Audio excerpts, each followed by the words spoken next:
So first of all, well, for the Herich, that's a person from Harris amongst you, wherever you reside. I hope you can forgive a Lewis-och. That's a person from Lewis, which is me, who prepared this talk about the parish of Harris. So when you disagree with anything I say, you can quite correctly say, well, what do you expect from a Lewis man? So Hello. My grandmother came from Lewis. Although my grandfather was a Herich, my grandmother was a Lewis-och. Yeah, yes. So my four times grandfather, MacLennan, originated in Scarp, as far as I know, and he was Neil MacLennan. He married Anne MacGregor, and they settled in Carloway. And to date, I haven't been able to prove the family folklore Scarp connection. So if you can, please let me know. So I'll have a go. So there's just a caveat. There's so many truths out there. I've chosen ones. It might not be the real truth. So you just have to go with the flow. So our objectives are, as normal, we're going to talk about topography and location and extent and produce of Harris, the population, employment, morals, and the poor, health, housing, and diet.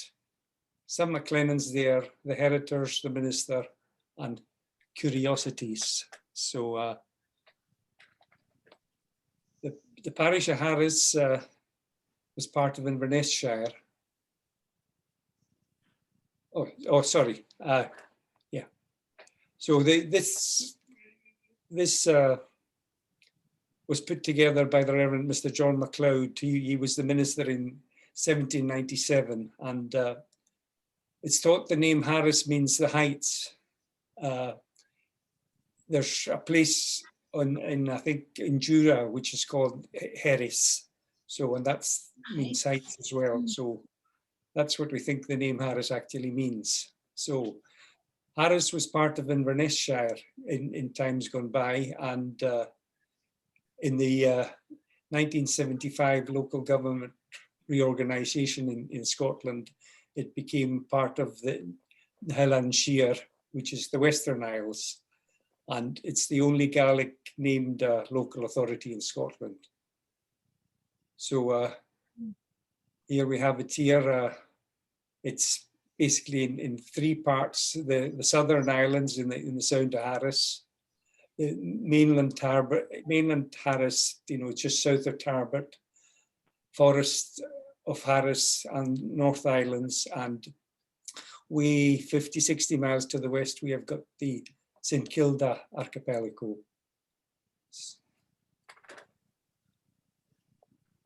So this is how Harris relates to the other parishes in the Western Isles. So North Harris and Harris, St. Kilda, which covers St. Kilda, you've got North Uist, South Uist, and in Lewis you've got Oogs, Lochs, Stornoway and Barbas, and you can see how they relate to the homelands in Kintail on the mainland.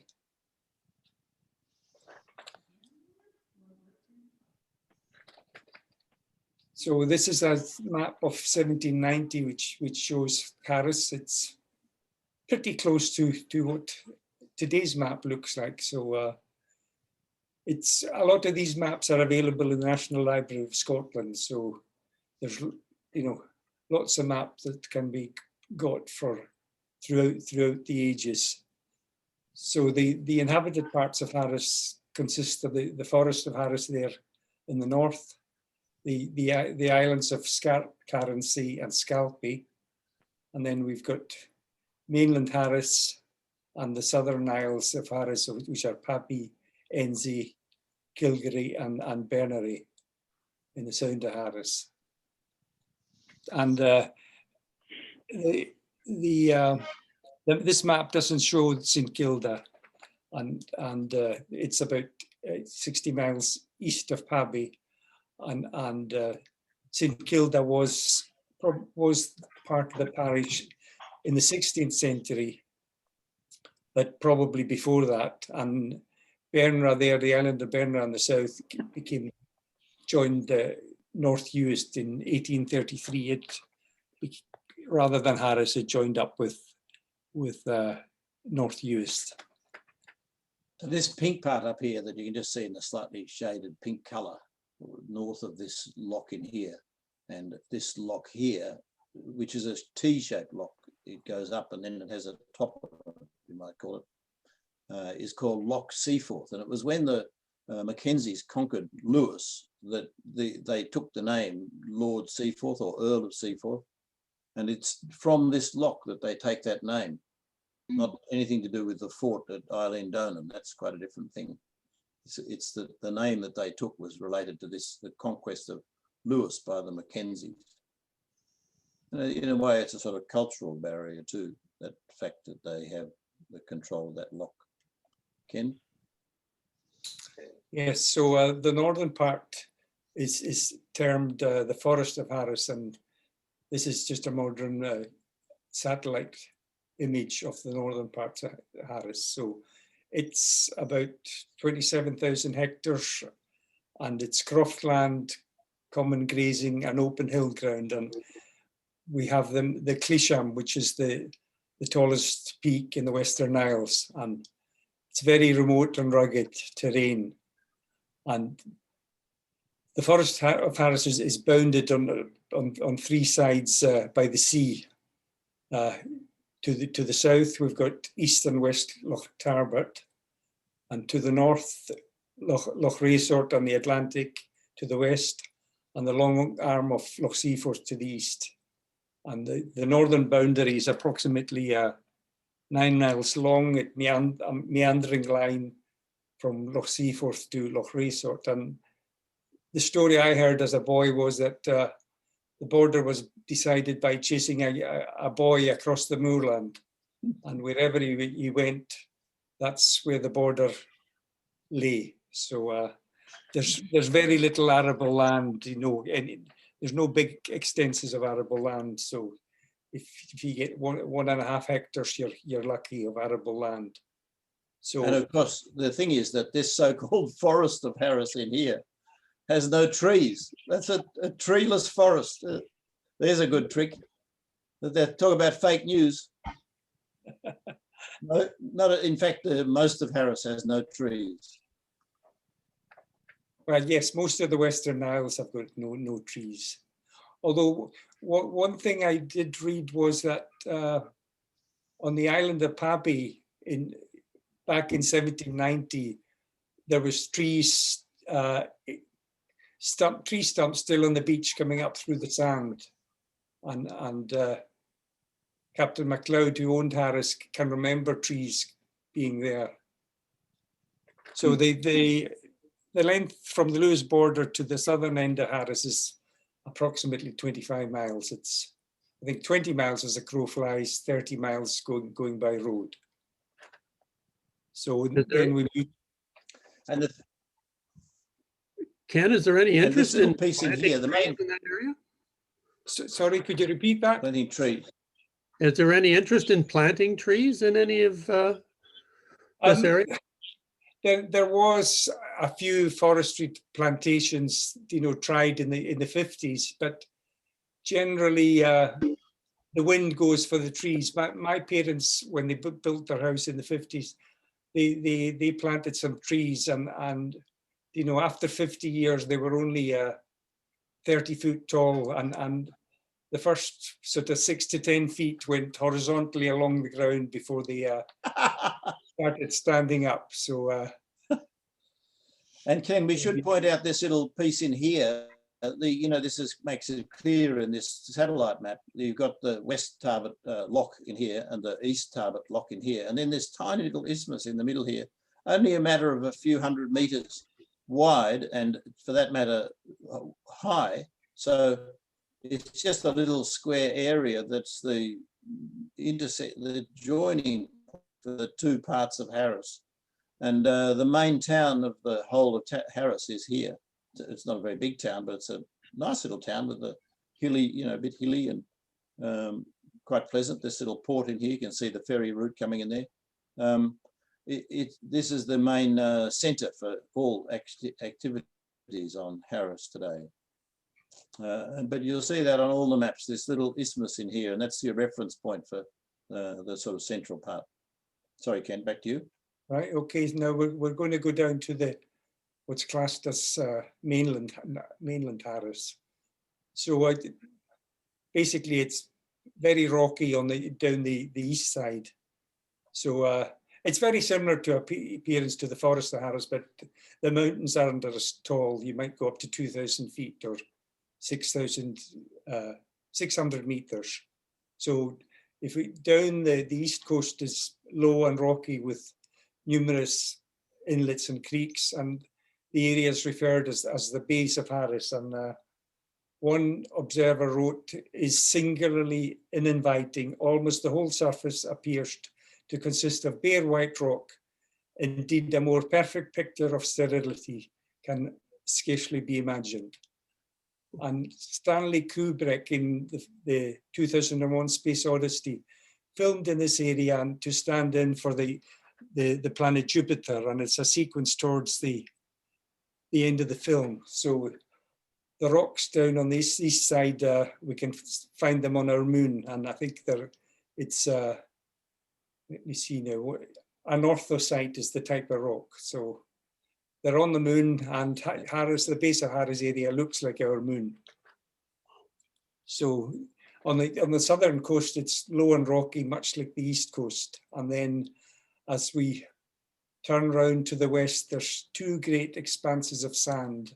And you know, when the tide's out, the sand to get to the water is a mile walk. So it's if only the temperature went with what you have in the Caribbean sort of thing, you couldn't ask for a better place.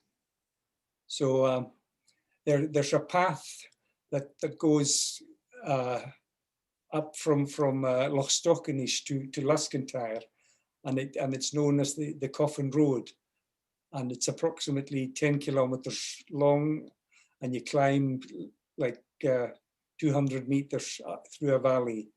And this was used to convey the dead so that they could be buried in the sandy soil cemeteries of the West Coast, because there was no depth of soil to plant, not a vegetable, you know, even a person would be you'd need dynamite to bury anyone.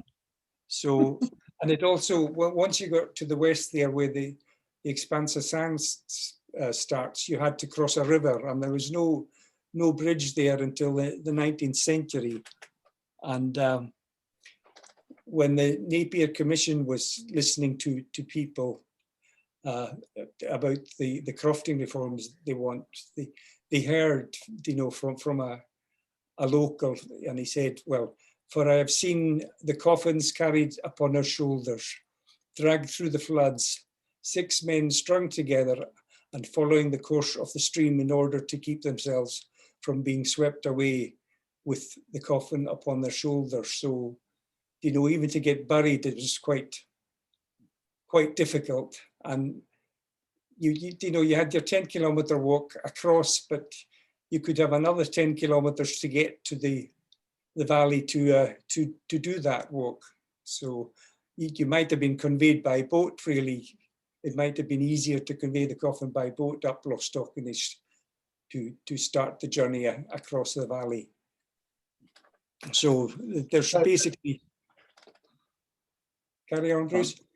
So to summarize then the topography of Harris in total, you've got this really rocky, you've got not just these rocky bays in here, and there's this amazing road that goes up through all these bays, winding in and out, winding in and out.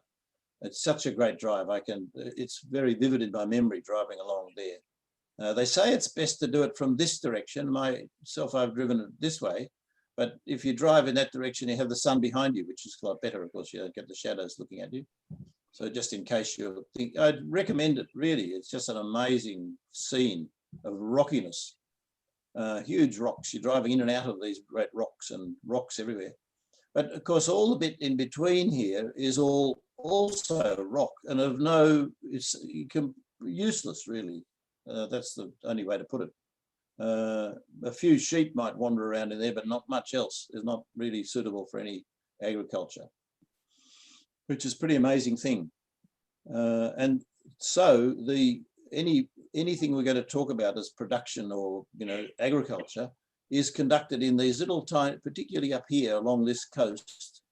There are very narrow strips just between the road and the beach, you might say there. There's the little tiny strips of land, just a little bit over here and just the odd little place along here. There are little tiny patches, not really farmland at all.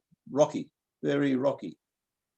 That's the thing. And of course, it's not in any way claimed by anybody as their own land to graze their animals on, because it's not worth it. And animals that do roam around there are just roaming wild in common grazing type things, like a few goats or sheep. Ken.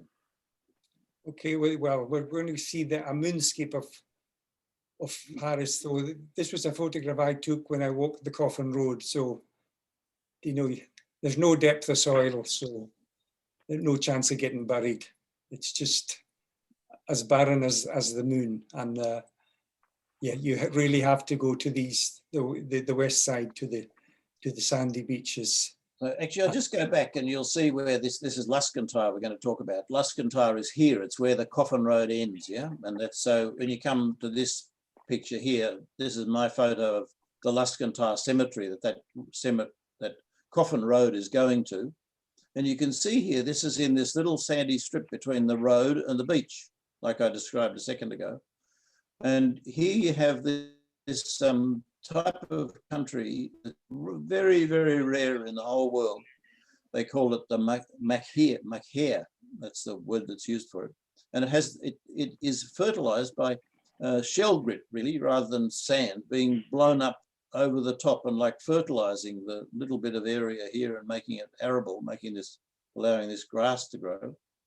And you often in the spring and summer see these small wildflowers growing in this MacHare country. And of course, as Ken said, it's the only place where you can get a depth of 6 meters to plant a coffin. So they come all this way, just in this little bit of... We didn't need to bury people. Although the Herrocks have a reputation, we didn't need to dig to bury them at 6 meters, Bruce. 6 feet was good enough. 6 feet, correct, not metric. But isn't that a beautiful scene, with these lovely hills in the background and the white beach and the blue ocean? Lovely. And this photo I took just by climbing up on the other side of the road here. But if you go along keep going along this road in this direction, you get to the Luscantire beach that you saw, like it's around the headland. And also there, just beside the Luscantire beach, is the new Luscantire cemetery, which is more like a sand dune rather than in the MacHare like this.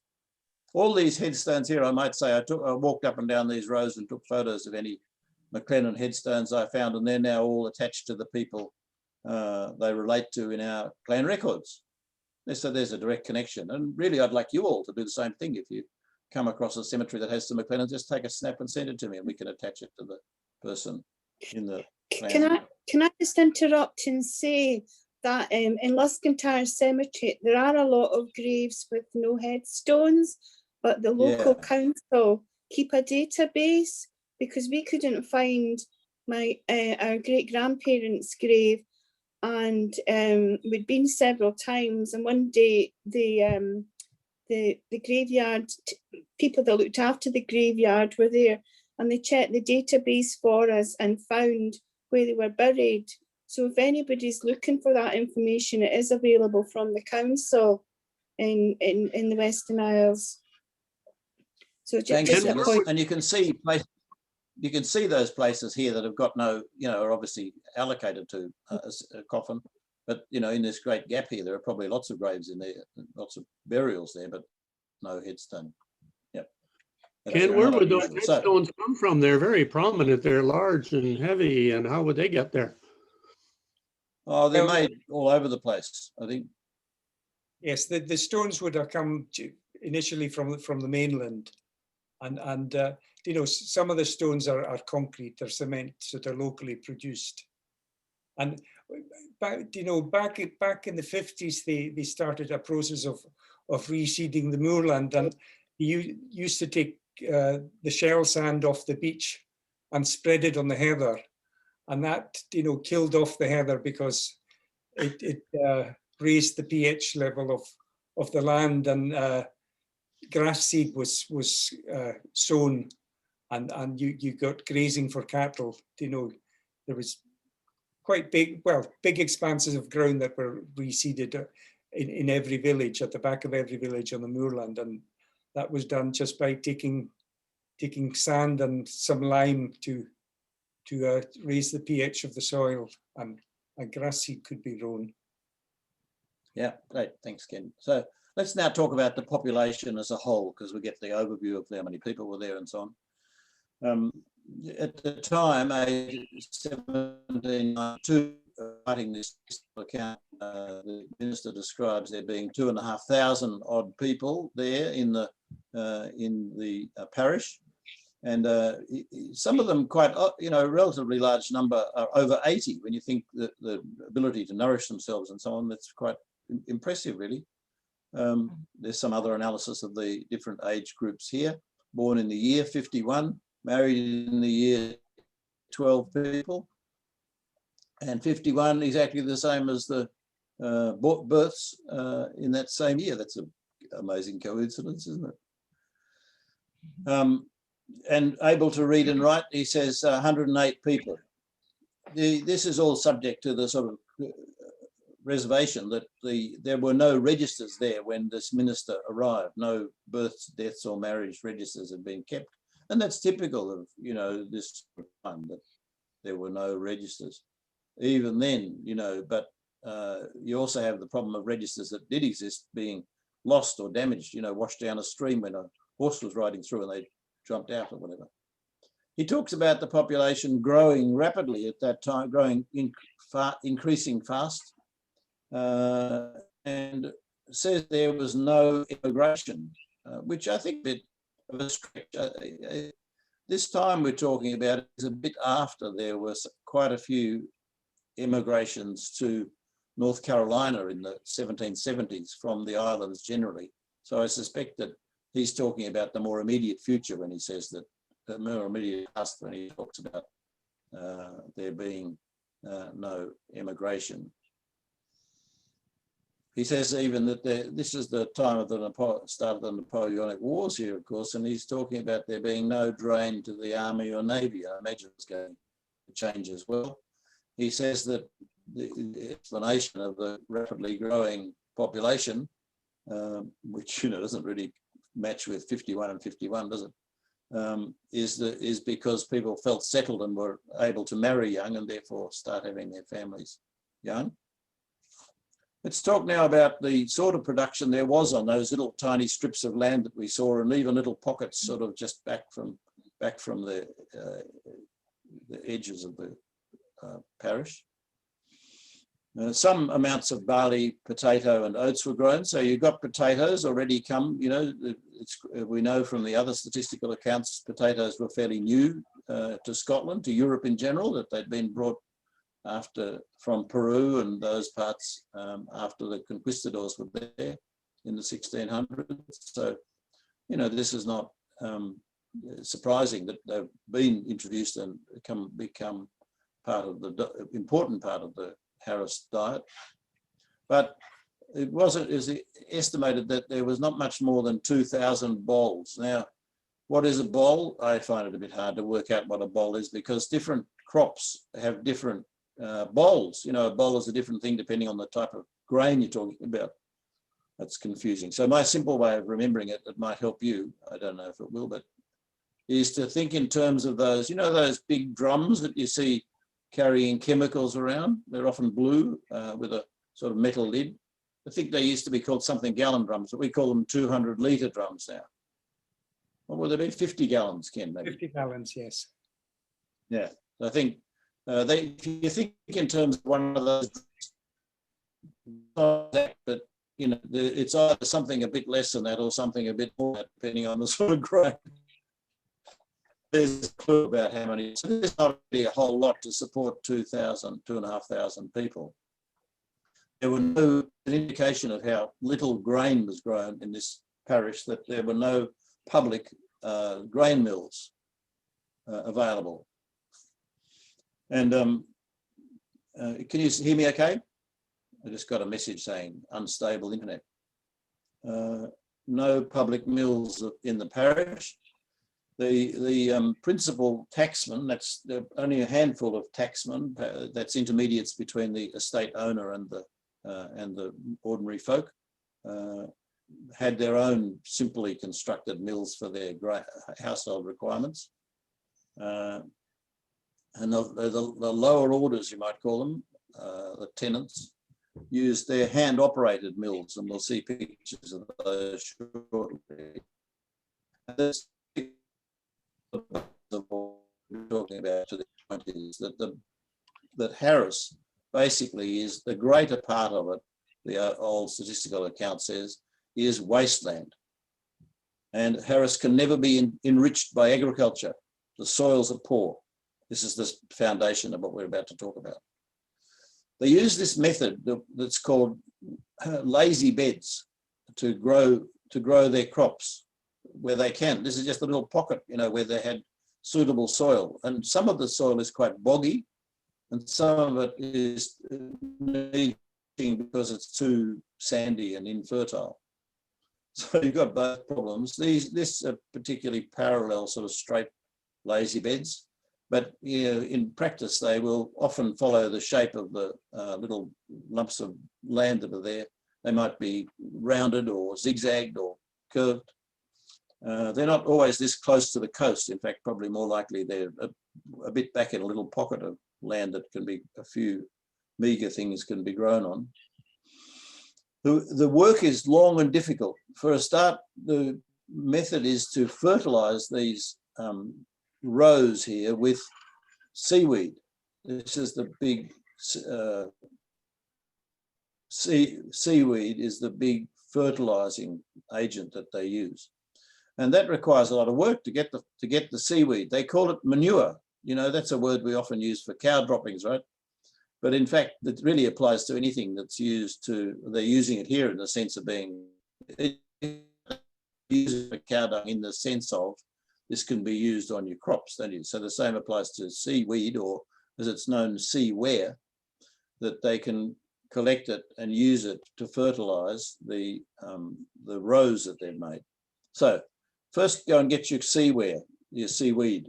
You go and you wait for the low tide, particularly low spring tides, which are, you know, quite more pronounced, like same with the opposite for Easter.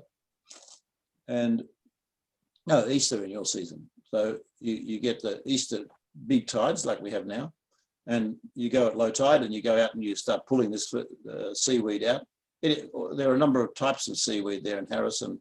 They use them all, and you then have to lug them up to the beach, pull them out, lug them up to the beach. Sometimes you get your horse and so on around in the water, and then they put them in piles. And there's a system where they put them in the piles so that afterwards, the pile that's you made might not be given to you.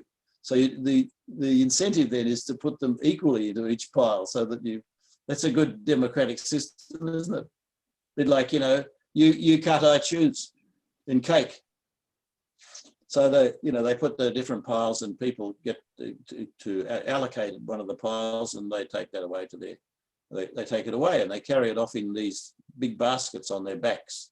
And a typical family will need 200 of these big baskets of seaweed, fertilizer, manure, to put on their enough for their gardens to grow their food for the year. So it's a big job to do that. Then you've got the problem of digging up these furrows between the rows and piling them up on top. First you do that with soil and stuff out of the hollow, and then you put your seaware on top, and then you do it again. So, you know, just at the beginning of the growing season, you've got quite a lot of work to do, just preparing your beds for growing. You then leave it for a number of weeks, 6 weeks or something like that, before you then come back again and do some more work to plant your grain or your potato seed crop. So it's a big effort to make this, these lazy beds work. Not just a matter of a bit of a quick dig and you plant some things. Okay. Anything to add there, Ken? I was going to say something about the seaweed that even in my day, Yeah. they used to take seaweed off the beach, and you'd get a lot of seaweed coming in after a winter storm, and you'd allow it to rot on the beach, but you had to lift this rotten seaweed away before the next storm came, or it might all be washed away. So you had to be, if you left it too long, it might not be there the following morning. So it grows at a tremendous rate, seaweed, apparently. I didn't know this, but it can grow at like 0.5 metre overnight, so, well, something like that, fast anyway. It can shoot up. It's quite a thing. It's a big deal there. And it's true of all the islands, really. We're going to see it when we come to the other parts of, Lewis in the later meetings as well. So here's a picture of, things happening on the McHare here. Here's the McHare cultivation. This is obviously a more recent photo because you've got all this barbed wire fencing, and fencing off was not done in any degree in the times we're talking about. That's a very important factor to remember. But here you've got a number of activities happening that remind us of the sort of things that happen on the McHare. This is peat here. Peat, it's sort of black, mossy vegetable material, not like coal, but you use it like coal. You burn it in your, fireplace. And you have to dig it, first of all, out and then stack it up, like carry it from where you've dug it to somewhere near where you're going to use it, and then stack it in such a way that there's often a bit of a gap between the peat cuttings to help it dry out so you can light it. So that's the Can I peat. say that the peat, where you cut it, you leave it on the ground, and then each bit you put standing up to make V's, and the wind blows through it. So it's quite dry before it's brought home and put in a stack. So it's mostly dried on where it's been cut. So they start cutting it in sort of April, May, and by June time it should be sort of dry enough, and it could end up lying in a stack like that near the house for another year before you use it, because you've still got some of the previous year's peat to use up. And can I also say, in this we're seeing, I was going to say something about the question about the trees, that the whole of the Western Isles was covered in trees in the past, and when you're digging up peat, you do find lots of tree roots in the peat. So sometime in the long distant past, it was covered with trees, but where they all went, who knows? Maybe we sent some to Canada, just floated them over. So you can see a lot of the McHare characteristics here that we saw before. You've got all these lovely little flowers in the McHare. It's a beautiful thing, really. And then you've got the crop that's been already harvested over here, he's using a scythe to make hay stacks, this fellow. See, he's got the scythe movement happening there. And he's stacking it up. The big issue is, that when you grow, because there are no trees, as we've talked about, and heather is limited, you need this hay to feed the animals. And if you have a bad winter with, little sun and gales, then the grain stalks are not very long, and therefore you don't get very much feed for your cattle over winter. And of course, this is your only source of thatching for your house roof as well. And of course, the shorter they are, the less watertight your house is going to be.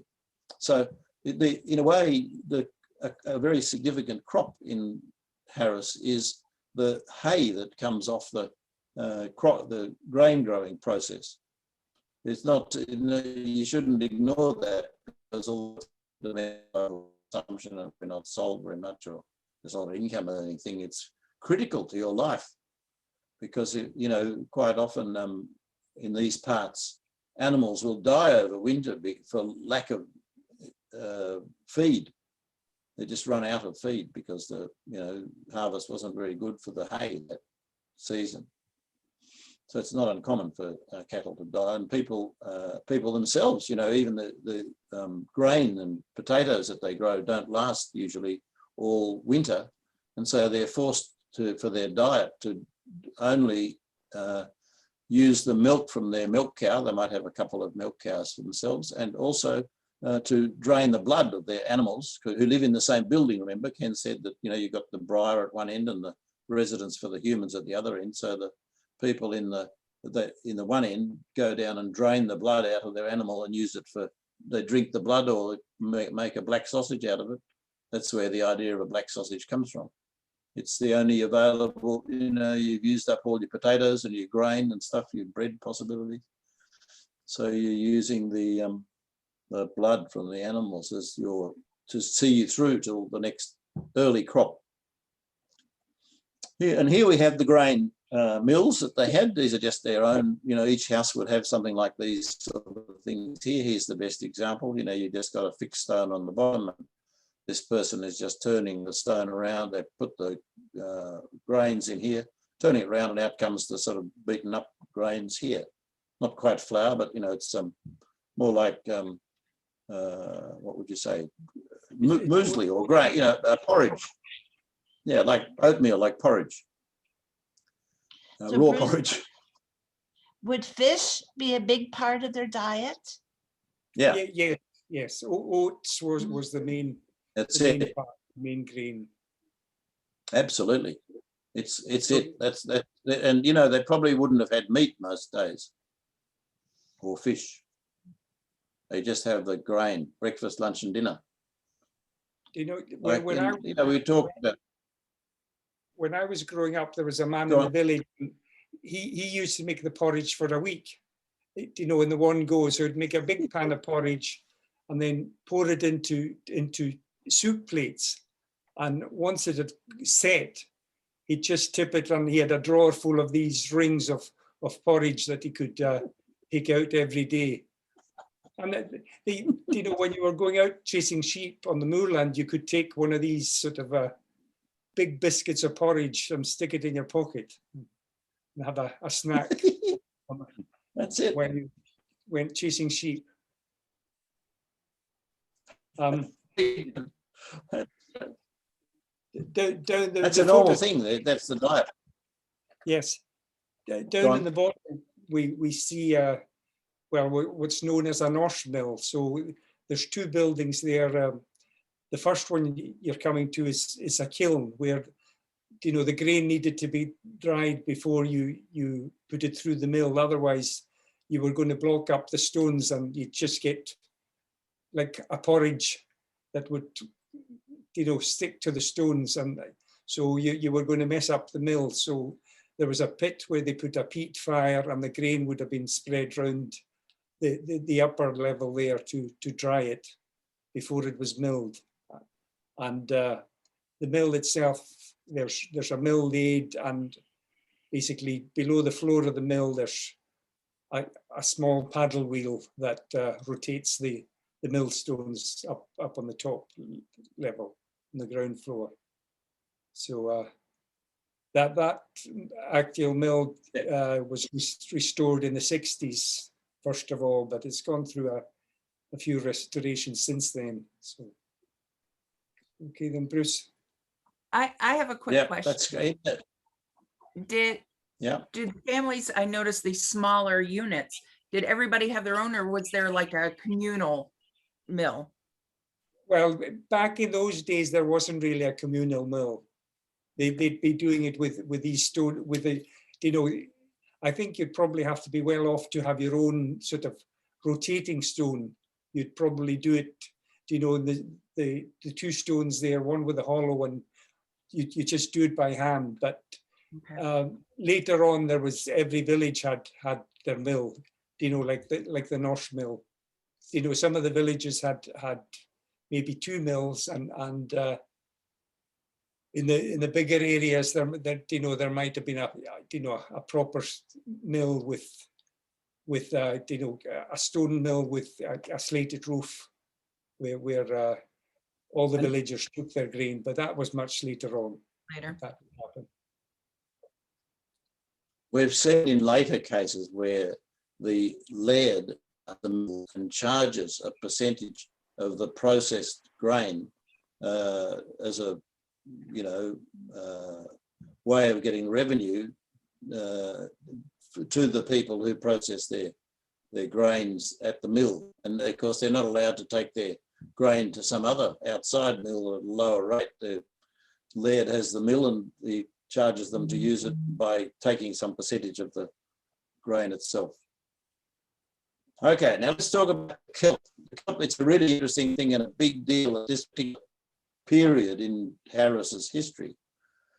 Kelp is a word, you know, we normally use the word kelp to describe the seaweed itself, wouldn't we? We would say kelp, that's the, you know, stuff out in the ocean. But in this context, the word kelp refers more to the result of having burnt the seaweed and getting this salt ash that is pot soda ash that is the result of the burning process. And here they are burning the seaweed here.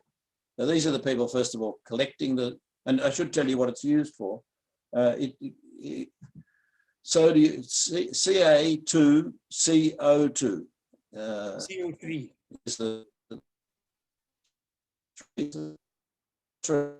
okay, and you call washing soda sometimes. It's used as like a flux in the making of glass, used in soap production and in paper processing. So, you know, it's quite an important thing. And of course, during the Napoleonic Wars, the normal sources of this product for making glass and so on were disrupted by the wars. And so there was an opportunity for people on the islands to collect seaweed, make it into the product that was needed for this process. And the price went up greatly during the Napoleonic Wars. So you can see why they're using it and needing it. And they go out and collect it. Here's a buffalo, a bull probably, with a cart, putting it in the cart, off they go, low tide. Here they are pulling it out by horse. Here's some people in quite modern looking gear collecting some. But the main thing is that then you have to burn it. Now, in the process of burning it, you need to have people at this burning place, and usually it's just on the shore, make these sort of pits to do the burning in, and they have to poke it all night, you know, and add more seaweed to the burning so that it keeps going. So it's actually around the clock activity, this burning, when it's in process. And usually it's the time when they would otherwise have been doing work on their, you know, it's the spring tide, so you've got, you know, the low tides are collected. So they're neglecting their farming so that they can do this process, and of course they're up all night doing it, making a little bit of money, maybe not as much as they could. And also the other thing is that they're taking the seaweed that they previously used as the manure fertilizer for their crops and burning it in this process to produce the ash that's so required. So, you know, we've got a number of downsides, this whole process, although there was some benefit to either the landowners, the taxmen, or to the tenants themselves. There were some downsides. And so once the Napoleonic Wars were over and the price of soda ash dropped to this, back to where it should have been,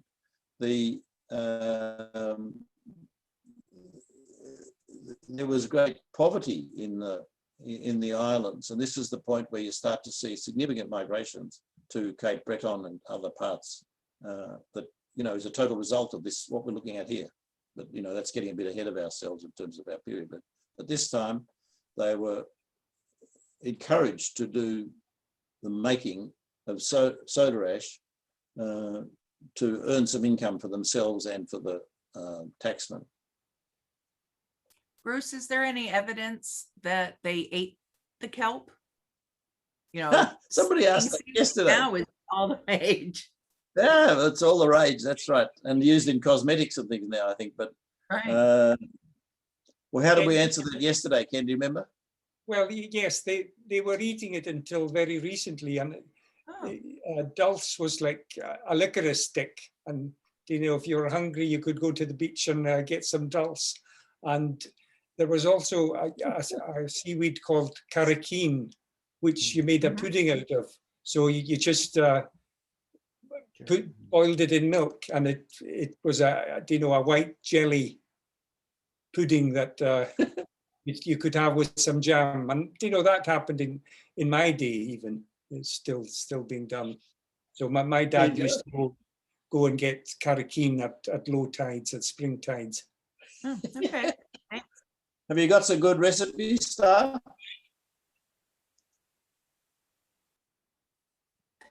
Yes, we do. One of the CSA's, community supported agriculture, that we belonged to last summer, used seaweed. He does hydroponics and got into the seaweed. So we were eating rock sugar, and it was a sweet seaweed, but a couple salads and soup recipes, and they were delicious. I like it. You never know, do you? Okay, thanks for that. So let's talk about the. Go on.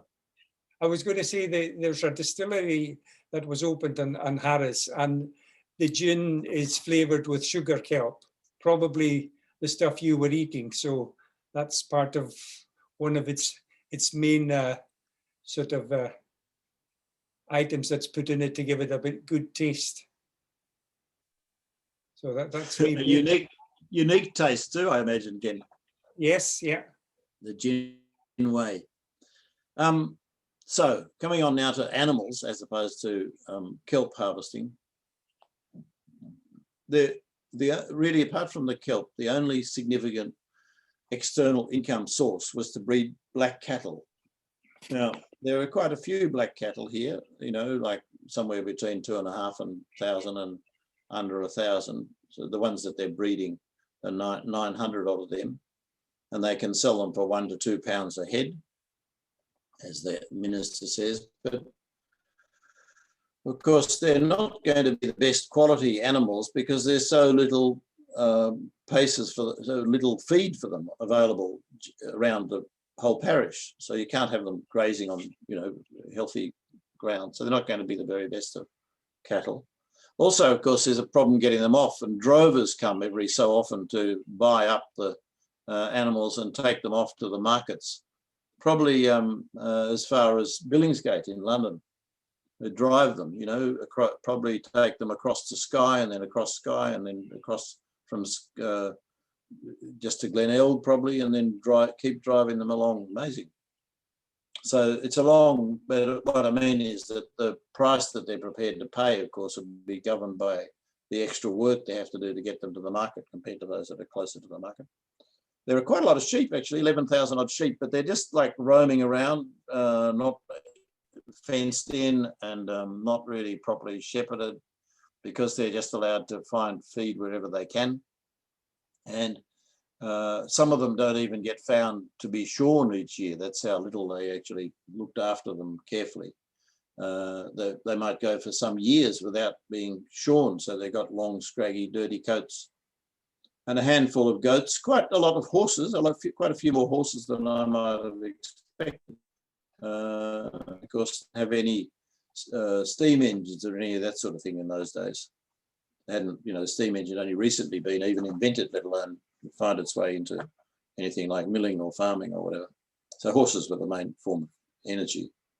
And they had these little short horses that were quite capable of getting around rocky parts. They had a name in the old statistical account that's actually a Portuguese name. That's an interesting thing. Transport. So we're talking now, we've been talking about horses and transport. So we now leads on to this. This is the main form of transport, a creel on someone, usually a woman's back. So this one is probably hay or seaweed. Seaweed, this is seaweed here. So it's probably seaweed that she's got there. And this one here is some peat being carried back to the home from wherever it had been cut. And this is rowing. You know, this brings out an interesting idea that things were much more communal in those days than we take them for today, that people did things, the men did, like, you know, here rowing, fishing, whatever, together, groups of them. And especially on places like St Kilda and the islands around Harris, the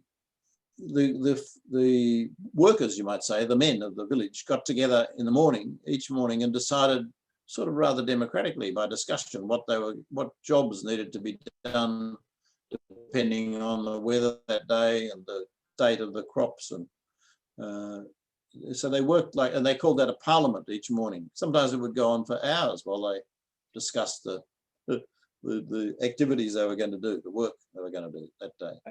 The women would be quite a communal thing. The women would. The women doing the work. Yes, and you could see the lady carrying the creel with the peat. She's knitting a sock as she walks along. So that's what she's doing. Yep. And the other job that women did, actually, we should go back to that. The other job that women did was to make the wool from the sheep into clothing. You know, there was no imported clothing. All the clothing was made from local suppliers, and therefore all wool. No cotton, no any other artificial fabrics, of course. And the women would use a distaff either or a spinning wheel to create the threads, and then they would weave the threads into cloth. In some parts of Scotland, it was a man's job to do the weaving. Like in North Uist, even very close to here, it was a man's job to be the weaver. But here, the women usually did the weaving, and they would make it into cloths and make the socks and stockings too, of course, in this way she's doing here by knitting them. I'm noticing that.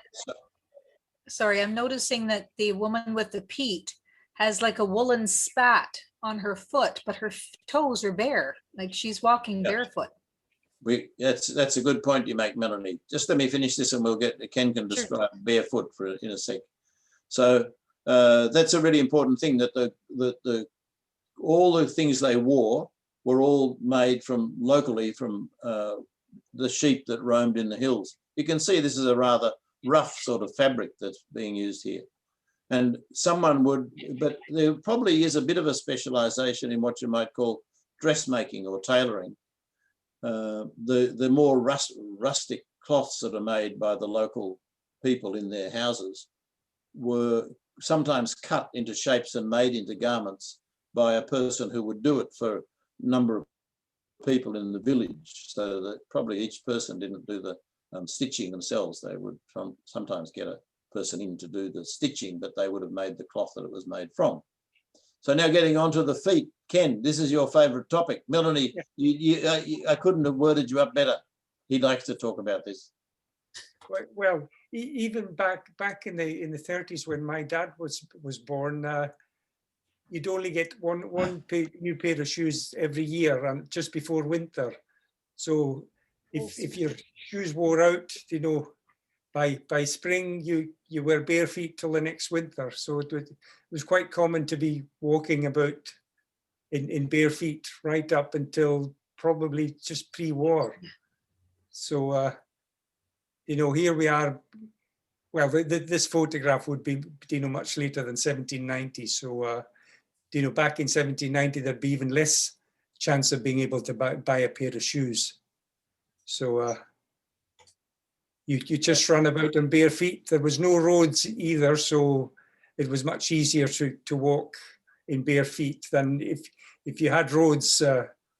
You'd have sore feet and bunions walking on a tarred road or a gravelled road. And the same's true all over Scotland, isn't it? Kids go to school without shoes on in the early, well, until the 1900. Yes, yeah. And run around at home in the cold weather with bare feet.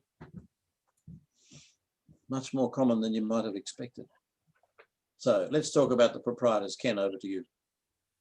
So back in 1778, Captain Alexander MacLeod, he bought Harris. He'd made a fortune with the East India Company, and when he retired, he went back to Harris, and he bought Harris from MacLeod and MacLeod, the clan chief, because the chief was feeling a bit skint, so he needed some money, and Captain Alexander MacLeod bought Harris for I think £15,000. So he had great ideas for Harris and for its people, and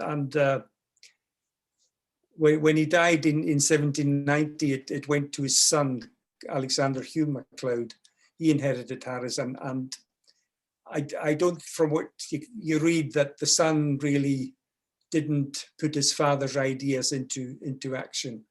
He'd probably wanted to spend his money some other way rather than helping the people sort of improve their lives. So that's when Harris was bought. So he built himself a fine house, and this 3-story house was Rodel House, and I think on the ground floor he had a training area for that he could teach well, not him personally, but that the young girls round about could learn to spin and stuff like that. So this Captain Alexander MacLeod, he was a ship's captain with the East India Company, and he was involved in recapturing Calcutta with Clive and Admiral Watson. That's back in 1756. So you wonder really how a ship's captain could make enough money to, buy this big piece of land. Really, you wonder what else, rather than running a ship, what else was he doing to make the money? And the photograph here, the porch on the front would have been a later addition, as is the building on the left.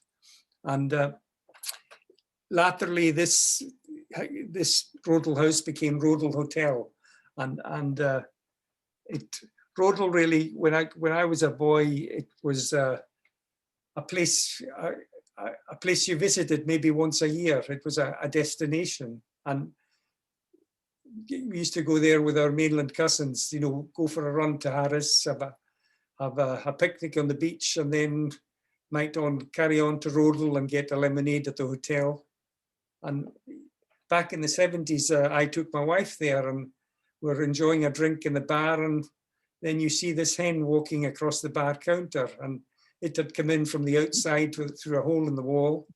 And the proprietor, this must have been quite a common thing to be happening, because the proprietor didn't chase the hen away at all, just let it carry on and do what it wanted to do.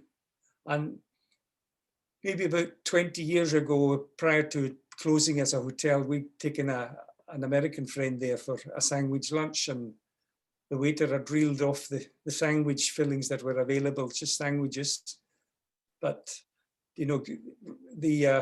having reeled off what was on the menu, the American friend, she wanted a menu to read, because she couldn't think quickly enough that all had been reeled off. But the waiter basically abruptly said, "Well, do you really need a menu to have a sandwich, to order a sandwich? You should be able to remember just the few fillings that I've got."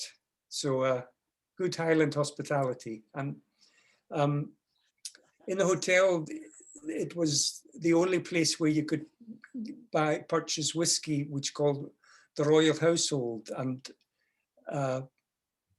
the owner had managed to acquire the rights to be the only retail outlet for this Royal Household Whisky, and I think it was only the Palace, and some went to Japan, and it still goes to Japan even to this day. So the Japanese royalty enjoyed it, and the story is that when Queen Victoria landed in Rodel and had been shown good hospitality, she actually commissioned the Royal Household Whisky. But whether that's true or not, who knows?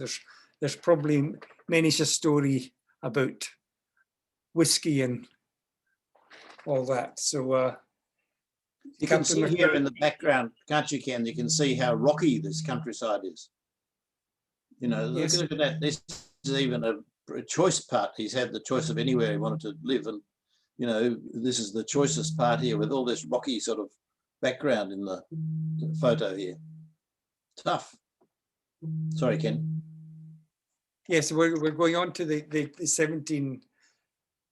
This is a chart of 1794, and it's pretty close to, you know, the modern charts. So you can see it's very rocky in the Sound of Harris there. And you know, Captain MacLeod, he wanted to start a fishing project, so he built the harbour just in front of his house there for landing fish, and he'd got some East Coast fishermen over with bigger boats to show the locals how to fish with bigger boats rather than, you know, rowing boats and say the smaller sailing boats, because he wanted to do the deeper sea fishing out at St Kilda. So he was spending a lot of his money to help the people along, and he was wanting to build a fishing station in Tarbert up in the north at the isthmus there. So he was a good man, a good landlord to have, but his son really couldn't fill his father's boots, I don't think.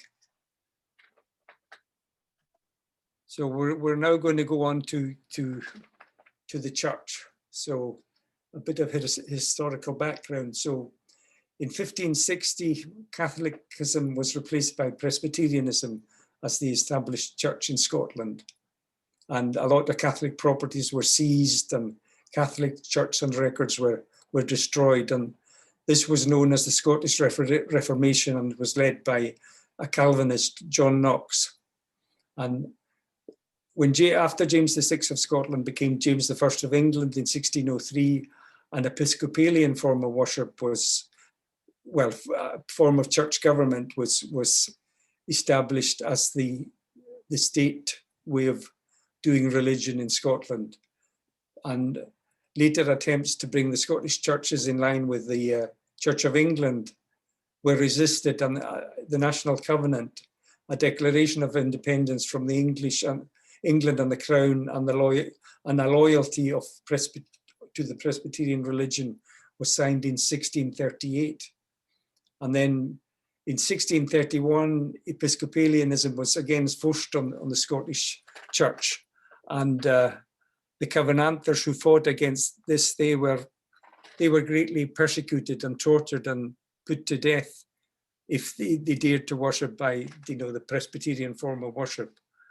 And in 1687, James II, there was a declaration of indulgence securing toleration for Catholics, and also brought the persecution of Presbyterians to an end. Then when James II fled and William of Orange came over from Holland and was established as the King of England in 1689, William allowed episcopacy but to be abolished in Scotland.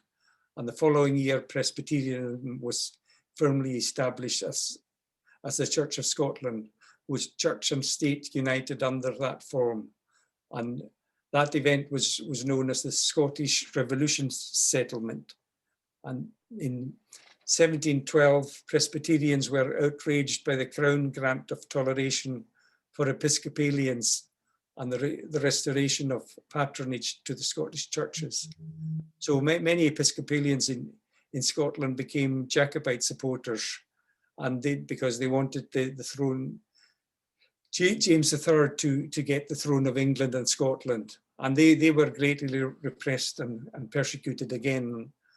They didn't obtain their religious freedoms again till 1788, way after Culloden. So the church in Harris and St Kilda, we move on to now. And Bruce, you're going on to the, oh yes, sorry. Oh, sorry. Yeah, that's fine. So the Harris and St Kilda, the two parishes were united probably no later than the 16th century, but probably a long time before that. So in Harris, there was only, the parish was dedicated to St Bride and was known as Kilbride.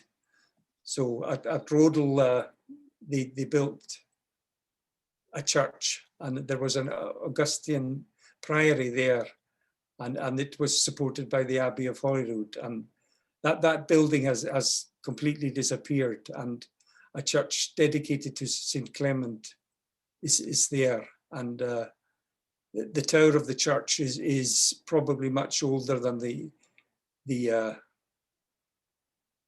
main building of the church. So this is a photograph of the church, and Bruce will talk a bit about this. This is a lovely photo. I found it in the National Geographic, and we photoshopped it to edit out the various boxes and things that were all over it. It's not my photo, this one. Although I have been there and taken a photo. This is a MacLennan headstone up here at the top of this path. But that's such a lovely setting for the, the whole of the islands. Look out here, this wonderful scenery, and this is very old here. It's very, you know where it is. It's down in the bottom right-hand corner there of the original maps that we saw. Very ancient, as Ken has just described to you. Great. So, if you're doing a trip, I think both of us would recommend a holiday, going for a holiday or sightseeing in Harris. It's such an amazing place, and this should be on your list of things to do. Yeah. Move on. Ken, Yes. did you want to say? I think some of the chiefs of the MacLeods are buried in the churchyard here, because there's a lot of sort of carved stones that for burial markers in the church.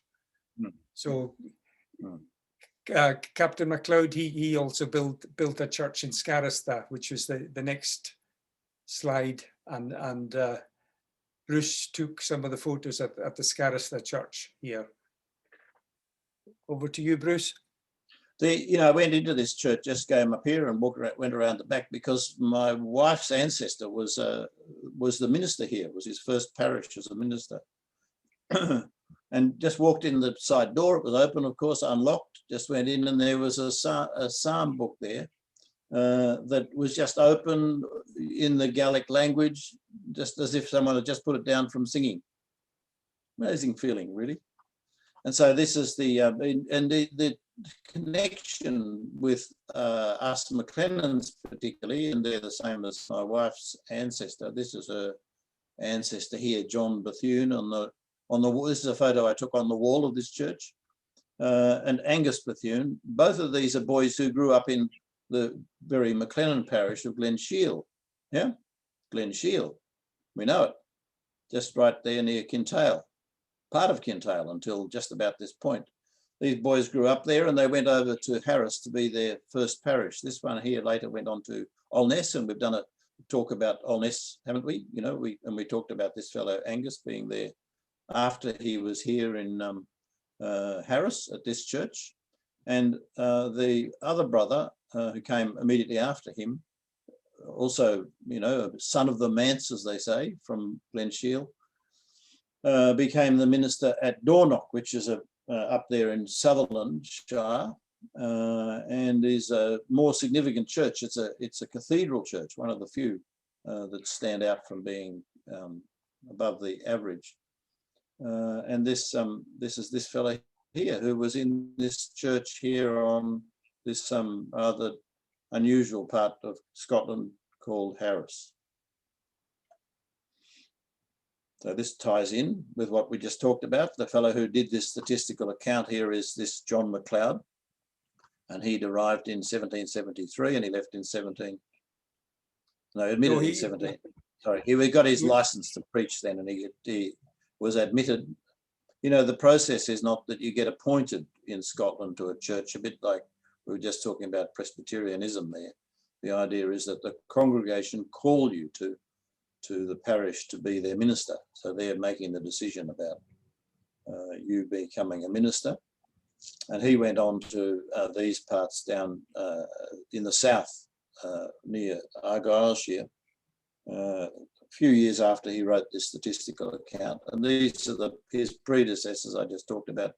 Angus here went on to Alness. In fact, his father went to live with him in Alness, the fellow who had been the minister at Glenshiel. And then John Bethune, MA, went to, he arrived there in 1772. He left in 1778 to go to this cathedral church in Dornoch. So that's just putting a bit of flesh on who these people were that were the ministers of this part of the world, where they come from and where they went to. Now, we can talk about this at some length. Of course, it's one of the 10 Commandments that the 6 days shalt thou labour and do all thy work. But on the 7th day, Sabbath, the day of the Lord, thou shalt not do any work. Not thy son, not thy daughter, thy manservant, not thy maidservant, nor thy cattle, nor thy stranger that is within thy gates. And this is well recognised that in the Western Isles, Sabbath observance is stricter, has lasted longer than in other parts of the world, and to some extent still exists today. I invite some of you to make any contributions about Sabbath observance in having been to the Western Isles, or even just generally.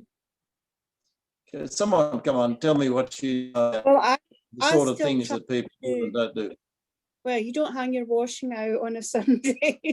I was brought up with my grandparents. You didn't have television on, and they didn't read the newspapers on a Sunday.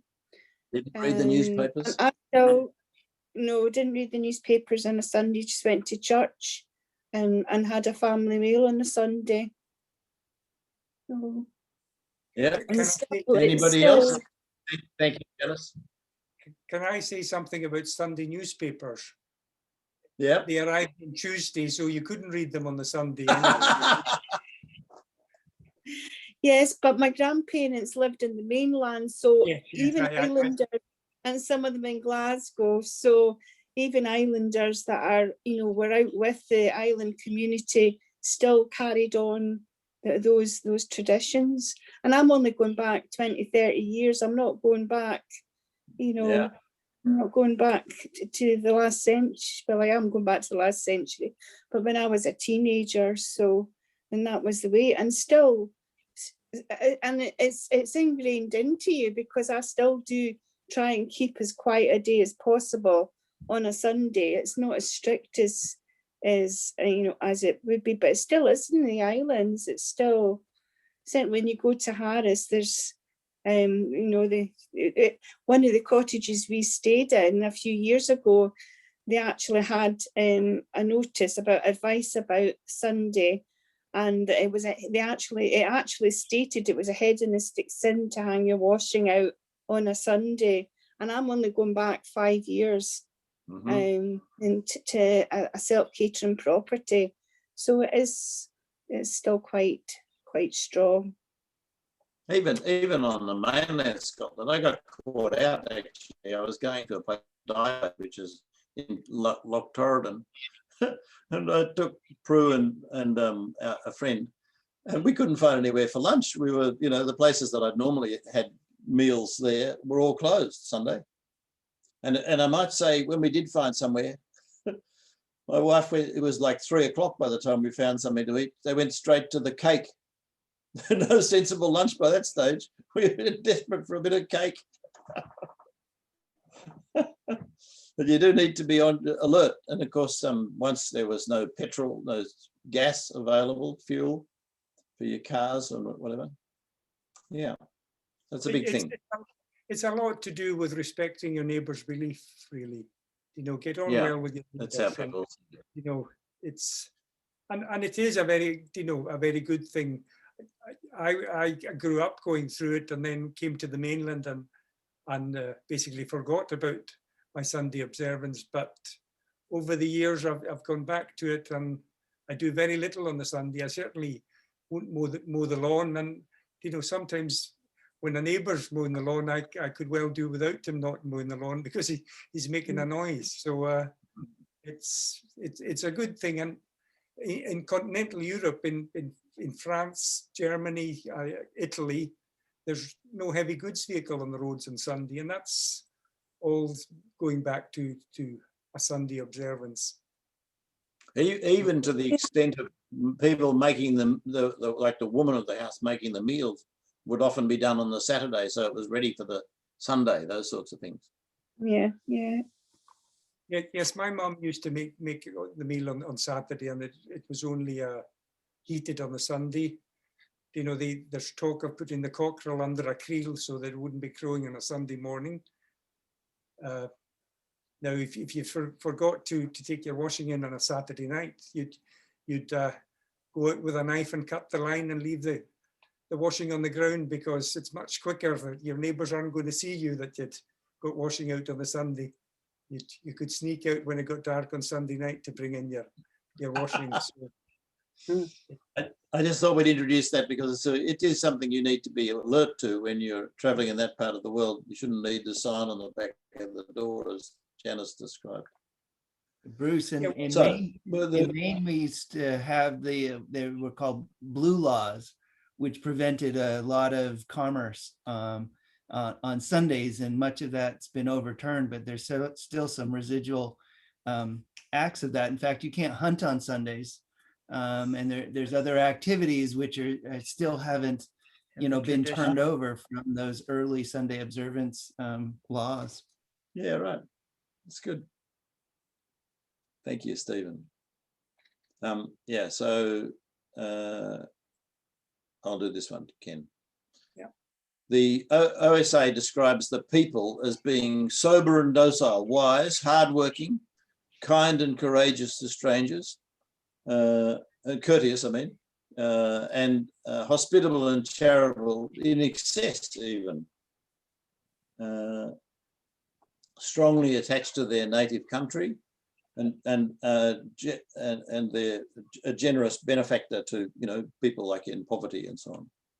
The school situation, people often ask about the schools in the pre-registration information. There were only 30 children, and described as poor children, attending the school at Rodal, and the schoolmaster was receiving £20 salary a year. So there's not, you think there are 2,500 people in this parish and only 30 of them going to school. And presumably they're not doing that for 12 years. They're doing it for a handful of years, maybe 5 years or 4 years, something like that.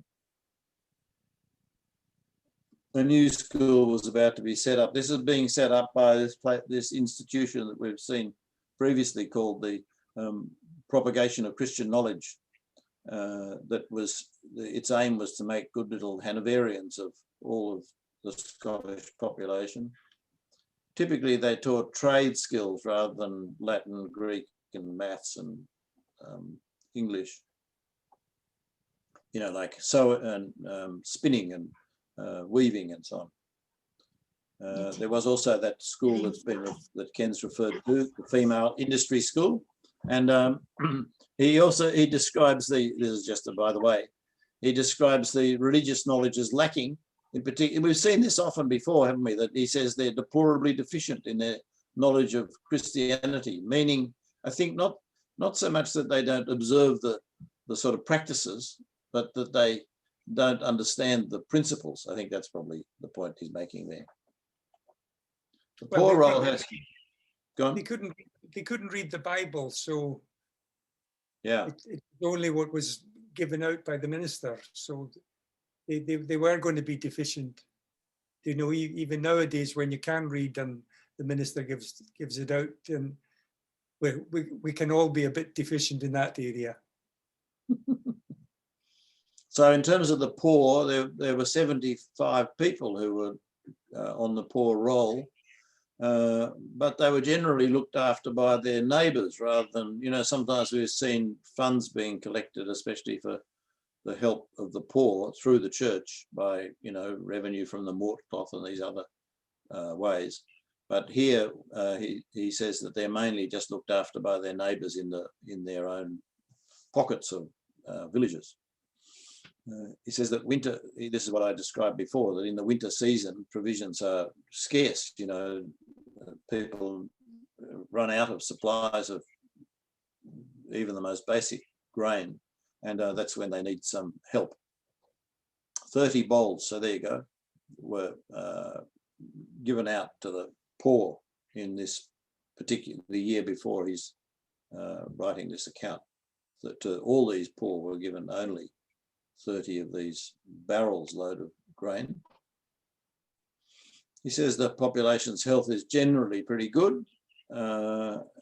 Only coughs and rheumatism and, you know, the usual common ailments, not anything else more serious. And there are quite a few people who are quite long-lived. We saw on that population analysis chart there how there were quite a number of people over 80, and in fact some died over 90 in those times, which is a bit, you know, maybe it's the healthy diet using that grain. And only 3, that sounds a bit far-fetched to me, over those few years, only 3 people a year dying.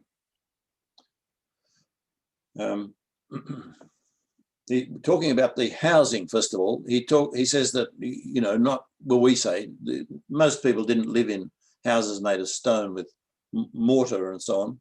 They lived in these sort of loosely put together stones with a bit of mud packing and a thatched roof, possibly compacted earth floor, not necessarily flagging stones, and, you know, these black houses, they had quite thick walls, and they had a hole in the roof for the smoke to get out, so the fire would be right in the middle of the building usually, and have a chain coming down with the different pots and things hanging off it to boil the water and cook things. But the fire would, of course, also warm the house, and the smoke would fill the room, and then some of it would go out. And, you know, people, of course, who live in those places smelt quite strongly of smoke because they'd been in the smoke so much. Yes, people lived in the black houses up until the early 60s, because in the next village to where I lived, there was a family lived in a black house, and basically if I've ever visited the house, my mum would know which house I'd visited, because when I came back, I smelled the smoke. And the cattle lived at one end of the house, and there was just a dividing wooden wall to where the people lived in the other end, and they had sort of box beds where they slept, just like you slept in a cupboard sort of thing, with a curtain that you pulled over, and they might have been wallpapered with newspaper, you know, whatever was available. That was, but everyone back, you know, back in the 30s, everyone was in the same situation, and they were, you know, quite content. Your neighbor wasn't richer than you, so there was no animosity. Everyone was in the same boat, and they didn't actually feel poor because they were all the same. And, you know, that's the classic picture. So you know, 1960s, they've still got this same style house with the fire in the middle of the room and the boxes for the beds. Amazing, huh? So these are the sort of things they can eat, the diet and so on. Potatoes, as we talked about, had been introduced since the conquistadors brought them back from South America. There were all kinds of fish, but the weather wasn't always conducive to catching fish. And of course, people were a bit careful about who owned the fishing in different parts.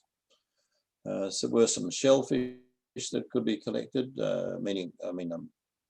like mussels and scallops and oysters and so on. Barley and oats could be used for bread or ground up grain made into gruel, milk and eggs and so on. And various birds were able to be eaten, not just chooks, hens, but geese and pigeons and so on. And often you had the salting of meats. The meats would be in a barrel, like herrings would be kept in brine, but also beef and mutton and fish would be dried out, would be first of all salted and then dried out by hanging them over the fire in that sort of classic way you see pork and so on in Italy and Spain and things, legs of pork. Yes, that was over the fire. That was going on until the 60s, really. Yeah, I remember my grandfather used to salt herring and salt ling, and that was well into the 70s. Yeah, it was still done. Yeah, it was quite common, wasn't it? So salt herring was the staple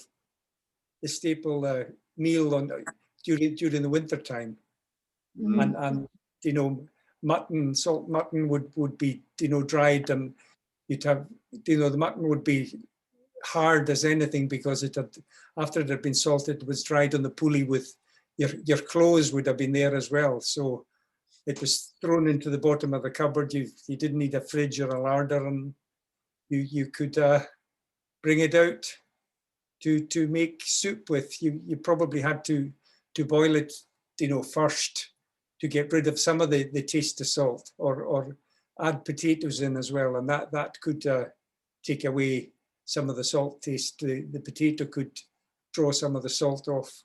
And salt mutton at New Year time, salt mutton was the meal of pre-party time, sort of maybe at 10 o'clock on Hogmanay, you'd have salt mutton soup, and you didn't use knives and forks. You basically ate with your fingers. The herring was eaten with fingers. You were a toff if you got your knife and fork out for eating herring. So that's great. That's really good. We're not presumably I was going to say we're not so far removed from 1790, really, in the 1970s. No, my grandmother used to put it was scatting and tatties on a Friday, and she would put newspaper on the table because we didn't have the tablecloth, and you ate it with your fingers. There was no knife and fork, and that was well into the 1970s. So there you go. Yeah. Amazing. Thank you. So the language was, very pure because, of course, don't forget we're dealing with probably the most remote part of Britain here, including St Kilda, of course, but, in terms of a bulk population, this is one of the, if not the most isolated part of Britain, and the language was retained in a very pure form, more so even than Lewis, where, got a bit polluted by English words. But the Gaelic spoken in Harris is regarded as being the sort of purest form. And the funny thing was that although it had been ruled by what you might call Vikings, Norsemen for hundreds of years, not much Norse language had found its way into the vernacular, and except for place names. Generally speaking, nearly all the place names on Harris are of Danish Viking origin. Very few had been taught to read and write English, as we saw before. Let's briefly look at a few McLennans who lived in this part of the world.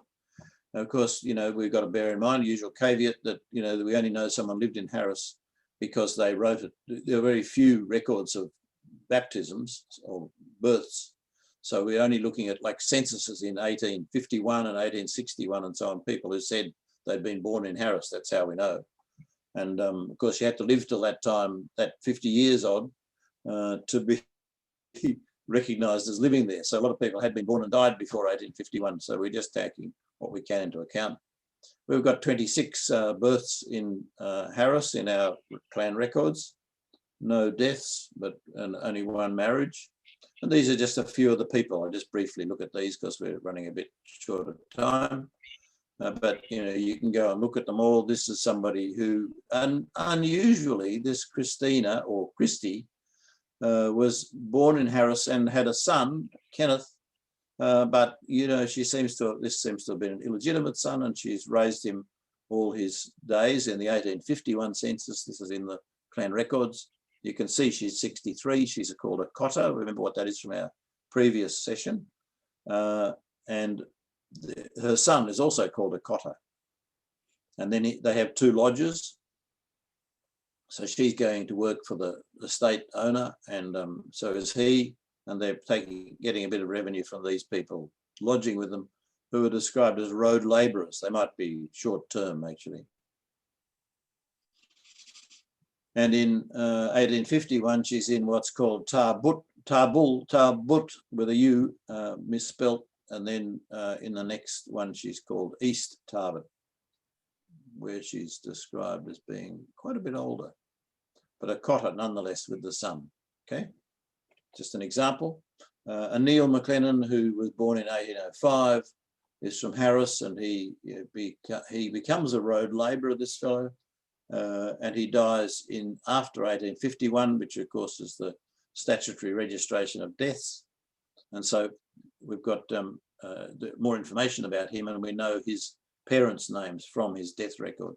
And look, they had quite a large family, many of whom stayed on in Harris. The ones that we have deaths for, you can see the deaths out here are all deaths in Harris.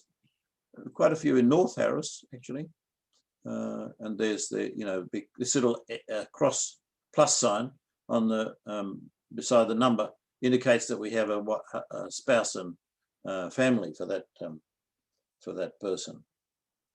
So there you go. There's some of those people. That's another one.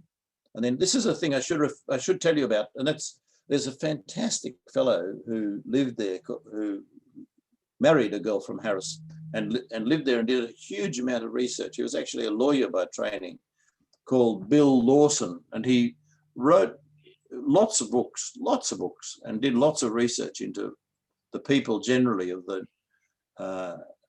outer islands, and in particular their migrations to Canada. So he's really big on that. If that's your thing, as many will be for many of you.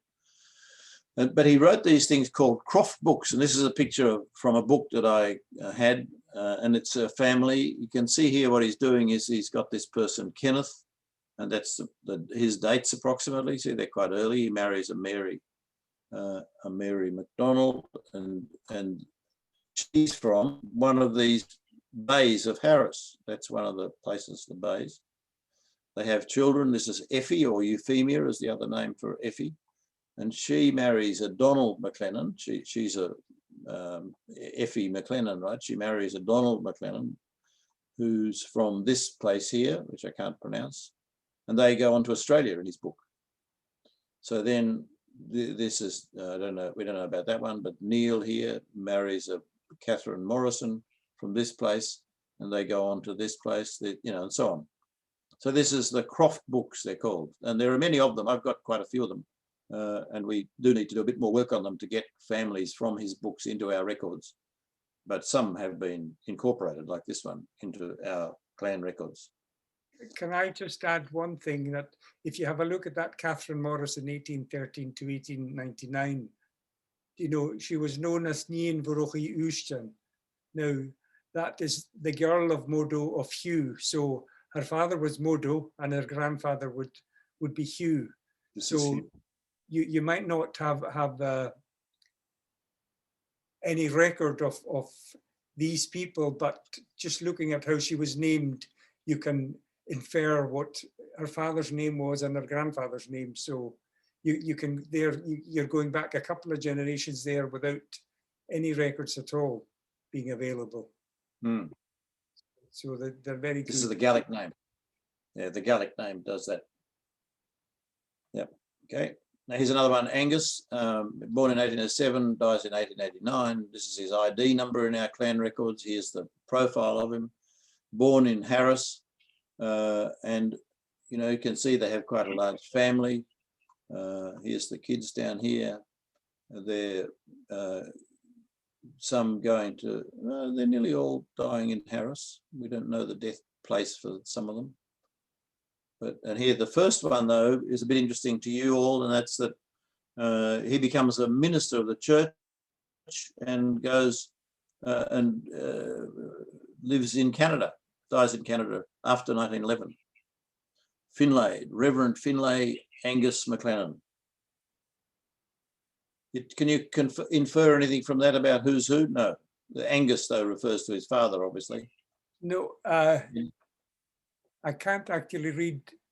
If the Gaelic names there, you're named after your, you know, your father, your grandfather, and even the great grandfather. And there was a naming convention as well, where the firstborn would be after one grandfather, and so on. Yeah. So it was quite regimented, so it was quite easy to infer, you know, a few of the generations back. Yeah. In fact, you can see that here. You know, he's called Finlay, and his grandfather is Finlay, and he's got his father's middle name.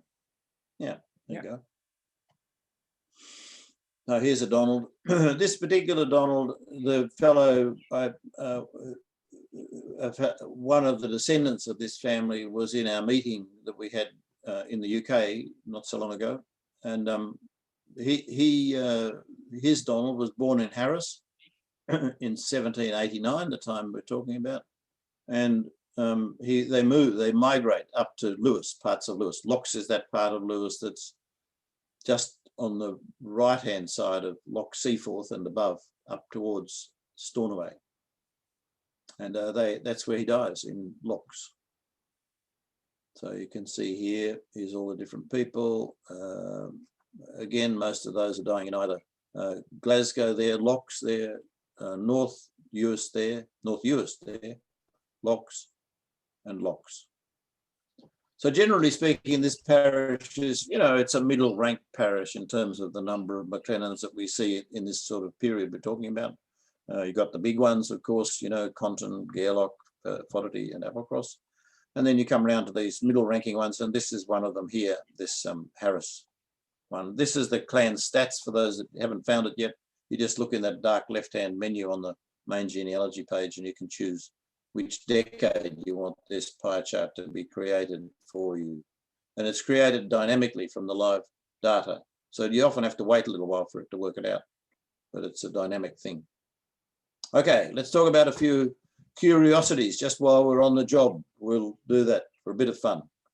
Curiosity, we're going to talk about the MacLeod stone, we're going to talk about Brox, and we're going to talk about this MacLeod proprietor. Now, the MacLeod stone is, here's Luscantar that we talked about before, and this is the Coffin Road coming down here and so on. So this is where we're talking about the coast coming down from there. And on this little lump that sticks out, this headland, there's this stone here.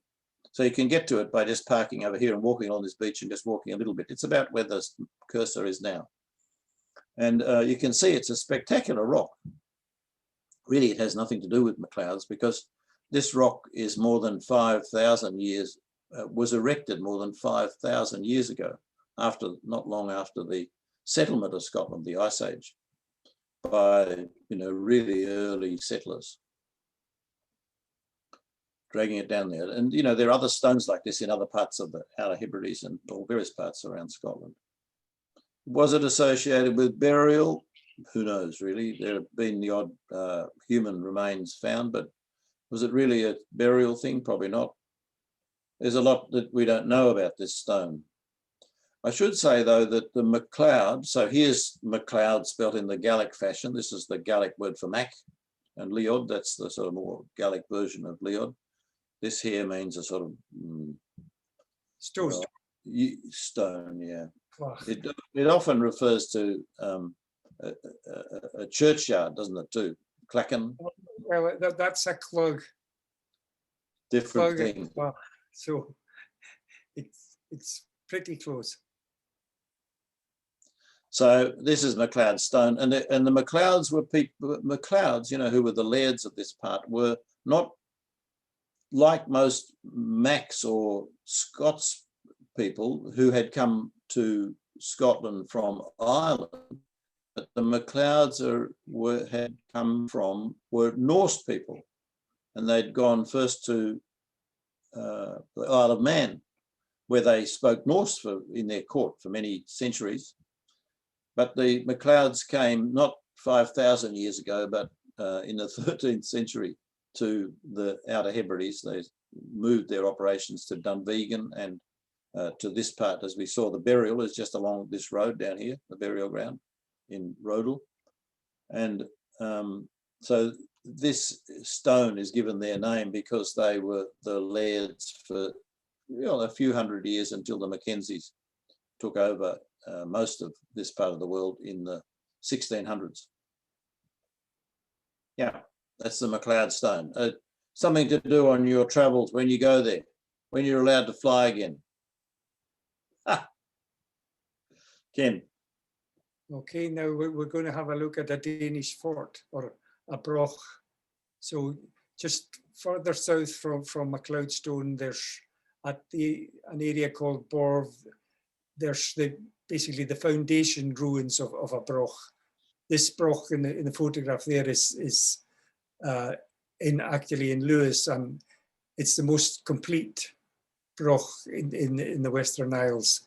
So these Danish forts, they're scattered throughout the west coast of Scotland, and particularly there's a lot up in Orkney and in Shetland. So basically built of stone with a stairway going up between there's two walls of stone and a stairway going up between the two walls, and big long stones joining the inner and outer shell, so that they wouldn't collapse on one another. So they would have been maybe 3-4 stories high, and it would have been fairly well-off families that would have lived in these brochs. And they were like sentinels, basically watchtowers for looking for seaward invasion. So you would probably see the next broch further along the coast, and you could warn the people further away that you'd sighted someone coming to attack you. So they're quite common, and basically in days of old, people weren't bothered that they were antiquities. They were a good source of stone. So you went and got your stone and built your house. So that's really, they were very lucky that this one wasn't flattened. Probably, probably someone said, stop, enough's enough. Go and get your stone somewhere else. So. Just briefly, I'll talk about this fellow, the chief of the MacLeods here, who lived in this sort of time, like 150 years before the period we're dealing with. But he was one of the characters of the MacLeod dynasty, called Roderick the Great, you might call him. Rurid is just another, like our chief, his name is just another name for Roderick. So actually this is just repeating the same thing here. And More the Great. He spoke Greek and Latin, he spoke Gaelic and Latin, but no English, had understood not a word of English. Had 2 sons. His 2 sons were called Roderick and Norman, and both of them were knighted in various battle services by Charles II here, and one went to Denmark to be like a mercenary. So these were quite, significant people. This is the story of their life, really. These people, if you wanted to delve into what were some of the chiefly ways of living, that would be a source of it. Ken, would you like to talk about the lighthouses? Yes, okay. So we've got a photograph of a lighthouse built on Scalpay, which is an island on the east coast of Harris. And this lighthouse was the 4th of a new generation of lighthouses built back in 1789. The tower that you see there is a tower that was built in 1824, but the original one, that sort of small tower you see is there is the original lighthouse that was built by a Thomas Smith. He was the engineer on it. And the MacLeod, the landowner, he actually started the building operation for the engineer. And when the proper masons came, they discovered that the tower was, the foundations were 4 foot greater in diameter than the plan. So to save time and money, they just carried on building the tower at a new diameter that the chief had decided was the right size. You know, what do these engineers know? So the new tower was built. The engineer was Robert Stevenson, and he's a famous Scottish lighthouse designer and engineer. And even up until the 1930s, the family were into building lighthouses. And the one on Scalpy was built by Thomas Smith, who was Robert Stevenson's father-in-law, and he was also his he was his stepfather, because Robert Stevenson's mother married Thomas Smith, and Thomas Smith married Robert Stevenson married Thomas Smith's daughter by his first wife. So it started off very close. I don't know if any of you have read this book, The Lighthouse Stevensons, and you know this is the same family as Robert Louis Stevenson, the author. But the whole story of lighthouses being built as a result of the age of enlightenment, really, like the age of reason and the scientific age, people were able to refine not just building the tower itself, but the method of lighting in the top, the reflectors that they used, all that was things particularly that the Stevensons developed, you know, advanced hugely from the initial idea of putting some coal on the top of a pole. It's a very interesting story about Scotland, and a study all in its own right, that we could spend weeks studying this whole exercise of lighthouse building. You'll see them all dotted around the rather dangerous, and it had a huge effect on the safety of shipping, particularly in places like the Sounds of Harris down in the bottom there, where there are lots of traps. So it's a whole story, the lighthouses around Scotland, but we won't go into them in detail. But this location was one of the very first lighthouses that were built by the new Lighthouse Corporation trustees, that was started not long before the period we're talking about. This is a book that Ken recommends. Over to you. Yes, this is a book by Hamish Haswell Smith, who was a sailor, and he used to sail around the Scottish Islands and do lots of watercolors, and he described all the islands. And the island you see here is the island of Pappy, and it had four places, villages there. And in one of the storms, basically one of the village got flattened and covered in sand. And this island was the breadbasket of Harris at one time. So I would thoroughly recommend that book. It has quite a bit of information about all the islands on the west coast of Scotland. Thank you. Now, just to summarise, and this is now in the conclusion, we've run on a bit, but you know, I hope that's been interesting to you. The interesting observations that John MacLeod makes in his concluding remarks about his statistical account, he talks about how there are these animals that roam around freely, including just wild deer and other uncontrolled animals, and puts the case that there's so little feed that these animals going and destroying it by eating the crops before they're able to be harvested, and the damage done by the hooves in stomping around on what was, you know, growing grass in spring is a big problem for the island, and he would encourage the enclosure, meaning putting fences around different parts so that the animals are kept out from damaging the pasture and eating it. He describes how he makes the point that he made that point that I put earlier, that the ability to grow feed for animals and thatching of roofs is as much an important part of what they have to do better as is just producing, potatoes and grain. They need to think about the animal feed production.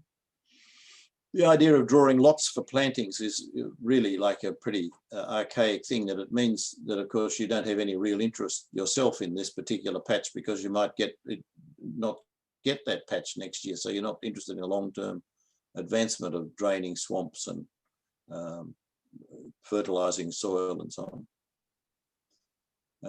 The allocation of the shoreline and the land for farming is an archaic practice, he says. And this is the amazing quote that he gives. This is really like, you think this guy is being paid by the heritors of this place, so he should be a bit more circumspect in criticizing the aristocracy, you might call them, or the higher ranks. And we know that there were just 6 families control the land in Harris, and half of those had the bulk of it. So 3 families controlled the bulk of the land.